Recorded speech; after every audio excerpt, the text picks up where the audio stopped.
Hello, everyone. I'm Sandeep Kulkarni, and welcome to my session where I'm going to talk to you about the particle characteristics and how it influences on the dissolution profiling or dissolution testing of any drug product. I would like to thank Disso India for giving this opportunity to talk to you on this subject. The people who have joined this conference for the last couple of days might have got a lot of information and knowledge about the dissolution science. Here today, I'm going to talk on this topic. So I'm going to share my presentation screen, and here we go. I hope you are able to see the screen. So as I told you that I'm going to try to establish the correlation between the particle characteristics and the dissolution, how these particle characteristics are affecting our dissolution profiling of drug products. So first, let us understand why we are interested in looking at particle properties. So you all know there are a huge importance of particle properties, and there are multiple ways it helps in our processes. But I'll try to jot down some of them. First is like better control of product quality. So if you have a control on your basic particle properties, then you have a better control on your product quality. If your particle size, particle shape is as per the intended specifications, then your product quality is also going to be good. Second is improve the product performance. Of course, if you have your particle size, particle properties are in the intended specifications, your product performance is going to be better and would be as per intended purpose. Troubleshoot manufacturing and supply issues. Now, most of the times we don't know what is going wrong with some of our supplies, or during production, one batch is differing with the other batch. Why we are having these issues? And then when you go back to your basics of particle properties, you try to understand your particle profiling, your particle sizes, shapes, and other characteristics, and it helps you in troubleshooting some of these issues. Better understanding of products, ingredients, and processes would go with the same arguments what I told you just now. Optimization of efficiency of manufacturing processes. As I explained, many times we are not understanding what is going wrong in our manufacturing process. We correct our particle profiles, particle sizes, particle shapes, and we can optimize the efficiency of our manufacturing processes. And similarly, yield improvement, stay ahead in competition, and all those things are there where we would like to understand why particle properties are so important. Now, looking at we'll try to see how it is affecting the dissolution profiling of drug particles. So let us understand first the role of particle characterization in pharmaceutical industry. So the statement is self-explanatory. So I'm just going to read it out. So in pharmaceutical industry, the particle size distribution, and particle shape, which is morphological details of active pharmaceutical ingredient, is known to have strongly affect the stability and aesthetic of formulation. So we are very much concerned about our stability of our product, and in that particle size distribution, shape, all this play a major role. So the second statement says the size and shape of particles used in pharmaceutical drug product, not always, but most of the time, impact the dissolution rate of the drug. So now, this is very important. So now we'll slowly try to establish the correlation of particle size and shape with the dissolution. What is the impact of a particle size and shape on dissolution of drugs? So let us first quickly look at a few case studies so that we understand the importance of these parameters. So here is one comparison of dissolution profiling of different batches of API and SR granules. So on the left side in the table, you will see that there are three different patches of API, one with 128 mean diameter, the other one is 135 micron mean diameter, and third one has a mean diameter of 120 micron. And its dissolution profile is here. Now, all these APIs have smaller particle size compared to the SR granules, and there is little difference between the particle sizes. So almost all three of them have reached 100% dissolution within no time, and we don't see much difference in the dissolution profile. But the interesting part is looking at the dissolution profile of SR granules.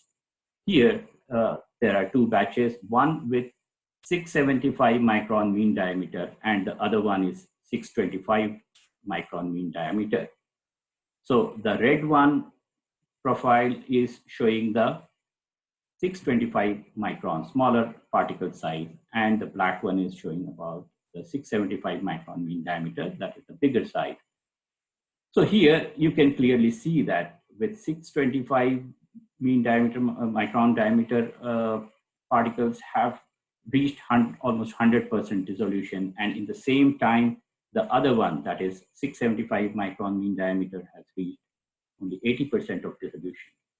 So what I'm trying to say, establish here is the impact of particle size on the dissolution profiling. Let's see another case where we'll see how particle shape is affecting. So here is another case where we have done the apparent dissolution profiling of same substance, but with different particle shape. The green one is with the needle shaped, and the red one is with fine particle. So you can see that fine particle is showing better dissolution percentage. So again, maybe there could be various reasons, but one of the important reasons here is that the surface area of the particle. So sometimes, most of the times in fact, surface area of the particle plays an important role in dissolution profiling of any drug particle. Before going to this correlation, let us understand the correlation between particle size distribution and pharmaceutical classification system. So I need not tell you, you all know about the class 1, class 2, class 3, class 4 types of biopharmaceuticals. Class 1, high solubility, high permeability. Class 2 has got low solubility, but high permeability.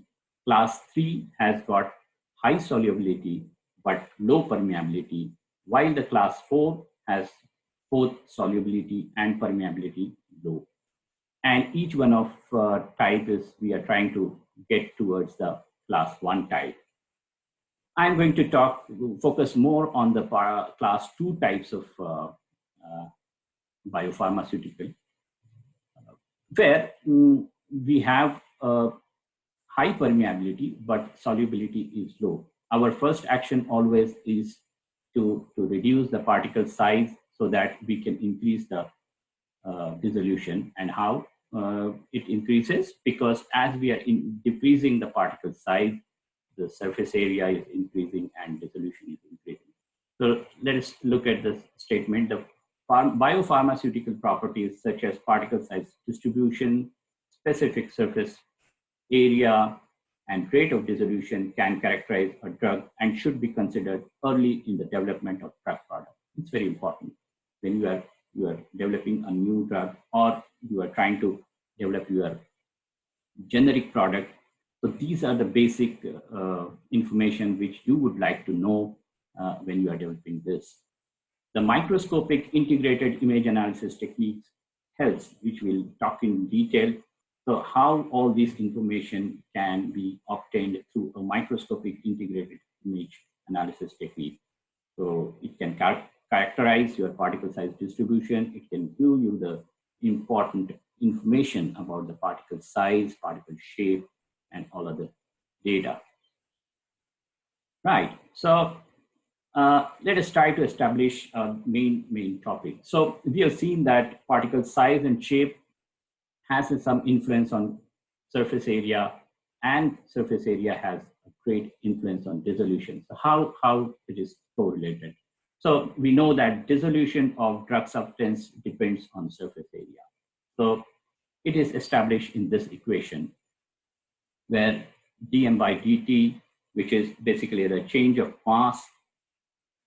So change of mass is equal to A, that is surface area of interface. So here we know that it's directly proportional to the surface area times diffusion coefficient divided by boundary layer thickness multiplied by difference of concentration of substance on surface and concentration of substance in solvent. So this equation is giving us the correlation between rate of dissolution and the surface area. Now, let us try to look at how surface area is related to particle size and then particle shape. So here I'm trying to give a very simple illustration which will tell us why, as we reduce the particle size, why the surface area increases. So here is one particle with a constant volume, or you can say constant mass. If I break it down into two halves, so its mass or volume remains same, but the surface area increases. Why? Because of the two newly exposed edges which are created. So all other is same, but because of these two newly surfaces, the surface area of this entire mass is increased. So as you keep on reducing the particle size, the surface area increases, and thereby your dissolution is increasing. Now, but to what extent? Now, this is very interesting. So let us try to look at it. To what extent particle size affects the surface area?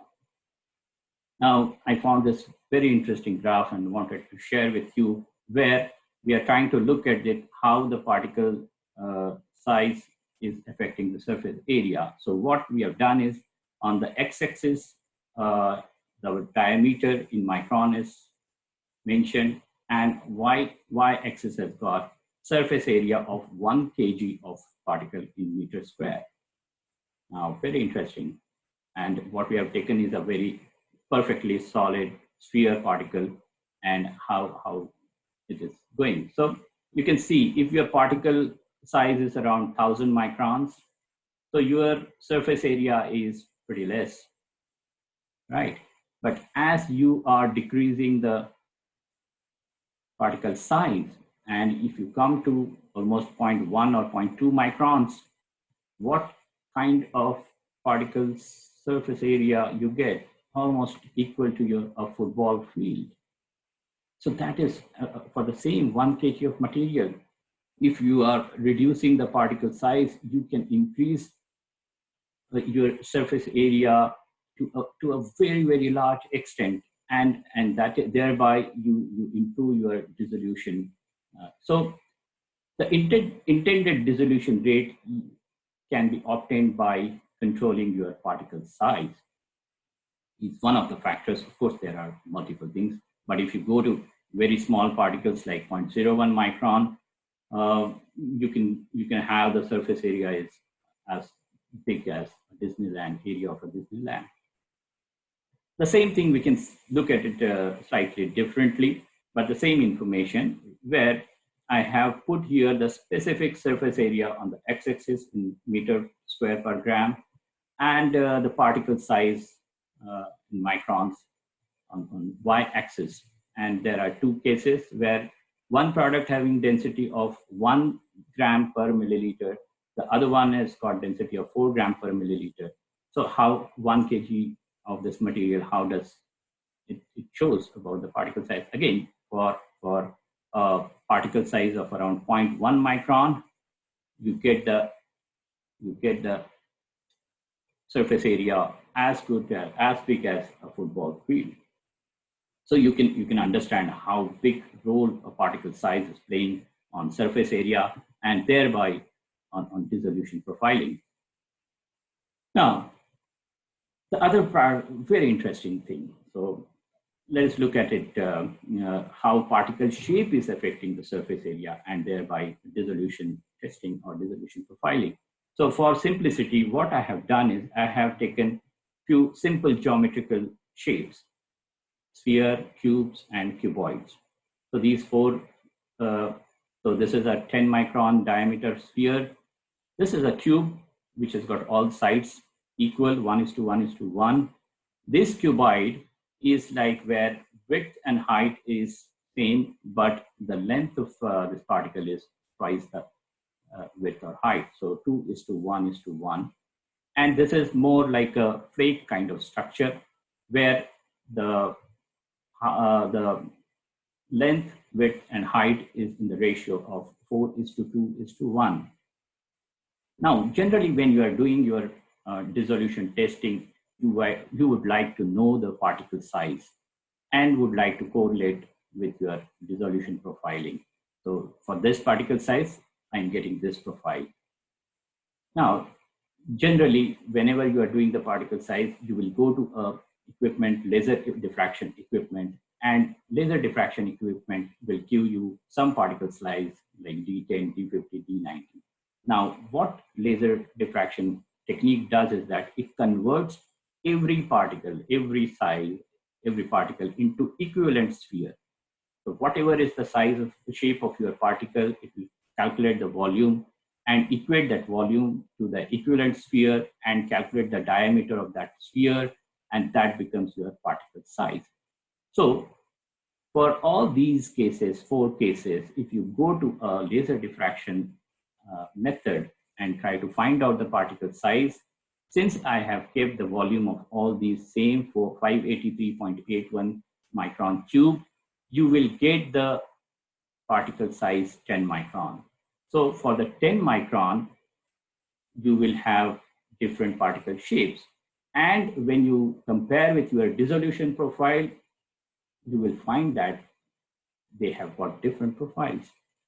And many times people wonder, I have the same particle size, but why my particle dissolution is not same? Although there are other factors, but keeping all other factors same, look at what the role particle shape is playing. So if I keep the particle volume same, I get the spherical equivalent diameter of 10 micron. But let's look at the particle, what is the surface area? So for the perfect sphere with 10 micron diameter, you get surface area of 314.29 micron square. I, with the same particle size or same mass or volume, your shape is cube, your surface area becomes 389.88. And for the next shape, where you have 2:1:1 ratio of sides, you get 409.35. And in this plate-like structure, you get 454.86. Now you can see, you will wonder what kind of difference it plays as far as surface area is concerned, because here particle size is same, 10 micron. So with a cube, you get more, almost 24% more surface area. With this, you get 30% more surface area. And with this, 45% more surface area. So with the same particle size, if you have a different shape of particles, you will get different dissolution profile. And during the dissolution testing, these becomes very, very important aspects when you are designing a new drug product. Another important aspect of particle shape is surface roughness. Now, let me try to quickly explain you. So there are two different, for the same material, two different types of particles, which is one has got sphericity of 0.87, which is slightly rough particle, compared to this where sphericity is 0.97, which is smoother particle, the dissolution of profile of rough particle is better than the smooth particle. For the simplicity, in my previous slides on comparison, I have considered all particles to be pretty smooth, but in real time, you don't have this situation. So you have roughness, surface roughness. So what happens is with surface roughness, you have got multiple pores, and thereby your surface area increases, and that's why your dissolution is also affected. So the rough the particles, you've got higher surface area and you have got faster dissolution. So these are multiple things where particle size and particle shape play a role. So normally we look at particle size carefully, but particle shape is also very, very important. So for particle size, we have various techniques by which we get various data like D10, D50, D90, all this. But when it comes to particle shape, there are multiple ways by which we define a particle shape. Like we call length, which is the maximum axis, which is ferret's maximum diameter. Width is ferret's minimum diameter. CED is circular equivalent diameter, which is similar to spherical equivalent diameter. When you're doing the two-dimensional analysis, we call it circular equivalent diameter, which is converting this particle into equivalent circle. So area of this particle and same area of a circle, whatever diameter of that circle would be, it becomes the CED. So whenever you are comparing the results of microscopic data and laser diffraction data, generally we look at this. Along with that, circularity, as we saw, the surface properties play a major role. So circularity, sphericity, solidity, convexity, aspect ratio also is one of the parameter which shows the elongation of a particle. So it's basically length divided by width, that ratio. So how elongated needle-shaped particles or spherical particles will have an aspect. Spherical particle will have aspect ratio of 1, while a needle will have a very high aspect ratio. Major axis is when you are keeping your particle in a free condition, how it rests on the horizontal plane. So what is the angle of major axis with respect to the horizontal axis is the angle is called major axis. So these are various shape definitions, which now we have seen that plays an important role in our dissolution testing or dissolution profile of drug particle or drug substance. So is there any technique which is available which can provide us the particle size and particle shape very quickly, very accurately? Because when we are developing this drug products, we are doing the testings of dissolution, we need this information. So there are various techniques available, but here I'm going to talk about this microscopic, automatic microscopic method, where any make or model of microscope is attached with a camera, and then it is attached with a very very strong algorithm, which calculates the various properties of particles. Now, this arrangement where we have you prepare a sample on glass slide, keep under the microscope, and this camera catches the images of multiple fields. And if you have XYZ motorized stage, it automatically calculates the entire field with multiple images, and then the strong algorithm calculates the particle properties. How it works, let us look at it more closely now. So here is how it looks. On the left side, this is input image, which is the image which you get from the microscope. And then it is processed through the software. And what it does is, first of all, it identifies each and every particle. Then it classifies those particles into isolated particles and agglomerations. Now, agglomerations can be multiple APIs coming together or API excipient coming together. So these are the various ways by which this would be an agglomeration is formed. So since we were not able to differentiate between isolated particle and agglomerations, our main focus used to be in all other techniques used to be the way we prepare a sample. So we will prepare a sample with minimum agglomeration. But with this technique, since we are able to differentiate between isolated particle and an agglomeration, I'm not bothered because I can get the statistics of particle size and shape of agglomeration separately and for isolated particles separately. And within isolated particles, we can also differentiate, classify based on various parameters like size, shape, color, texture, intensity, and many more into API particles, excipient particles, or globule particles. If you get all this information when you are doing your dissolution testing, it helps you to correlate your data with actual composition. So you can compare various analysis or dissolution profile with the different percentage of APIs in your drugs product. I will not take much time. This is how the screen looks. So as the system is capturing the images, it's coming, live images coming here with the predefined buckets. It is putting those particles into API, excipient, generating a lot of data about the minimum size, maximum size of those particles, D10, D50, D90 of individual particles you get, and histogram is generated here, D10, D50, D90. Graph is plotted because you want to know whether I have come to a stability level, whether my analysis is correct, is going to change with further image capturing or not. And all this is done automatically. So you have to just prepare a sample, put under the microscope, and start taking the image. And it all does automatically.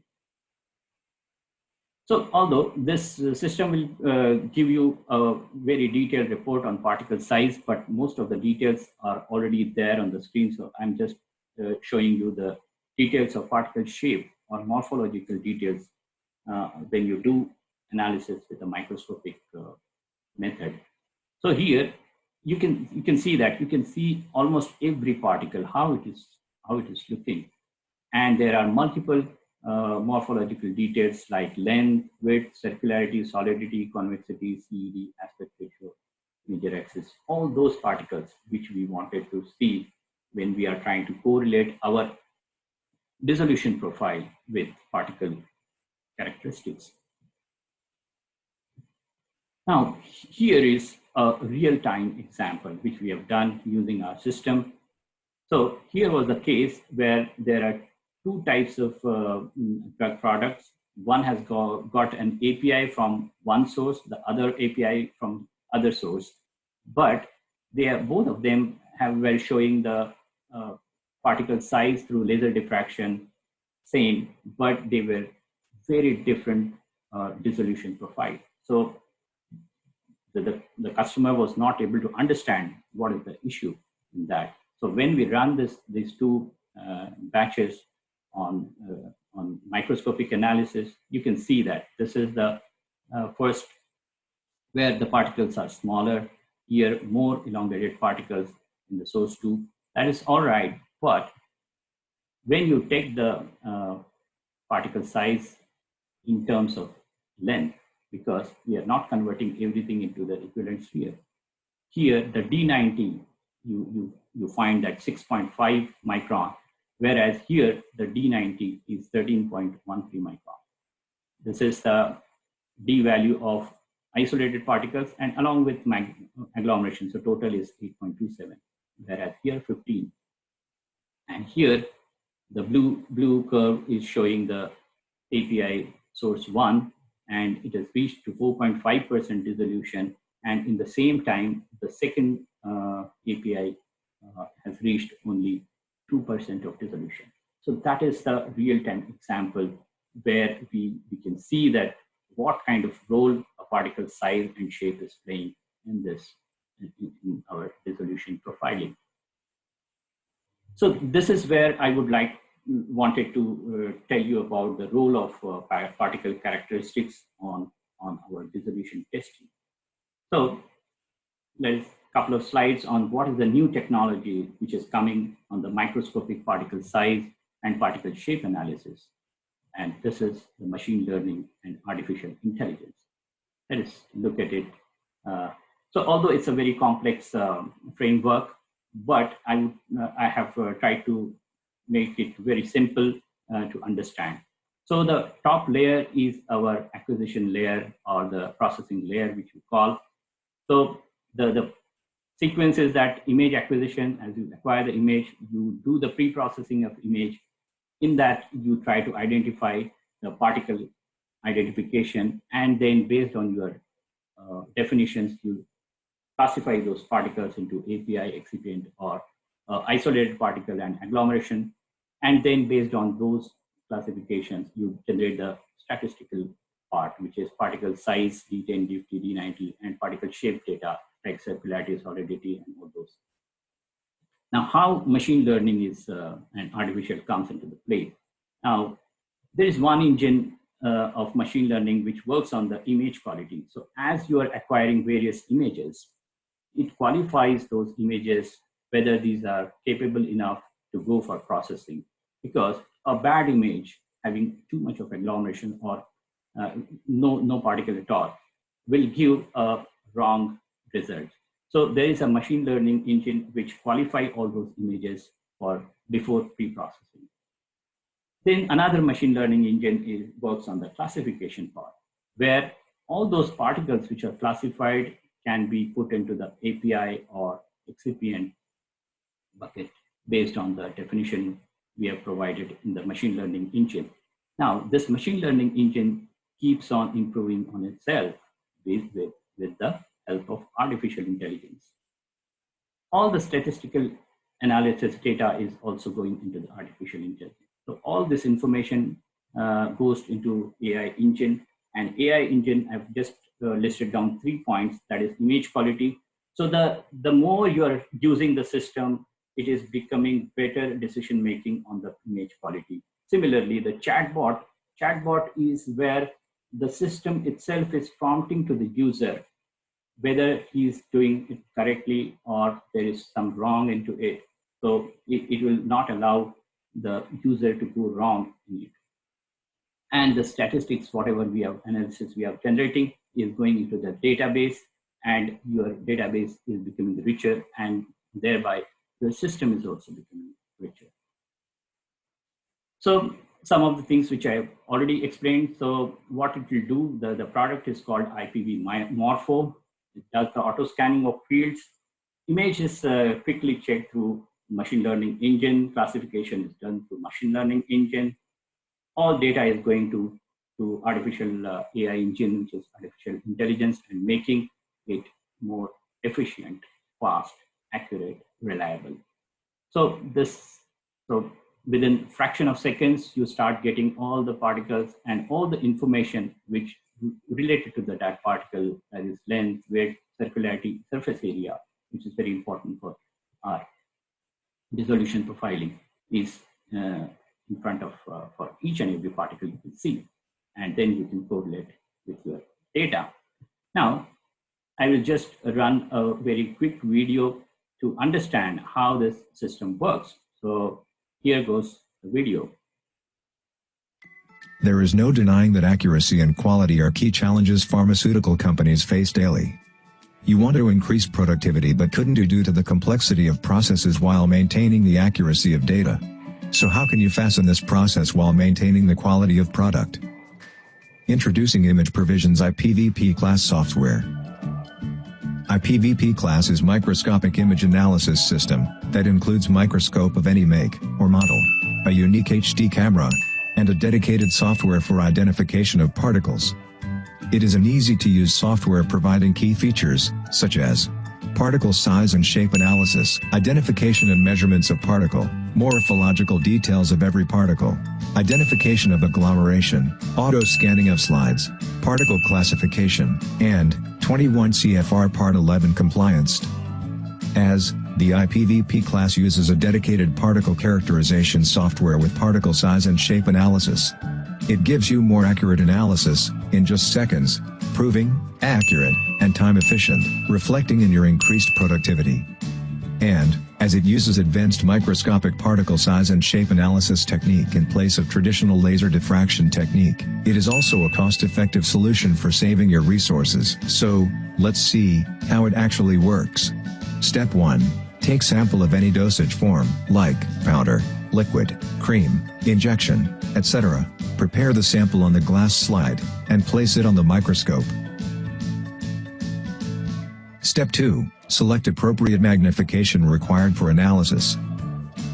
Step 3. Now, IPVP class will automatically take multiple images of different fields of view, through XYZ motorized stage. IPVP class software works through its patented algorithm to generate a histogram, and D10, D50 and D90 graphs are plotted. Each particle gets identified, and further classified as isolated particle and agglomeration. Whereas, agglomeration can be further classified as API, excipient, etc. Statistics are calculated in terms of particle count, minimum, and maximum average size of particle. Separate statistics is generated for each type of particle. The output is a well-designed report that provides representative image, histogram, input parameters, particle statistics, distribution values, and morphological details, which contains image of particles, and other morphological parameters. IPVP class software provides user identity, electronic signature, detail audit trails, non-editable reports, data encryption, and data retrieval, complying to all clauses of 21 CFR Part 11.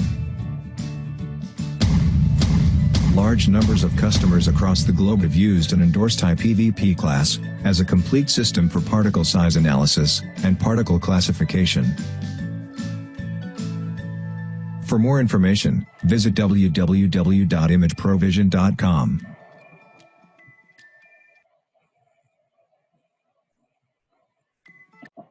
Right. So that's where my session ends. And thank you for listening this my presentation, and thank you very much.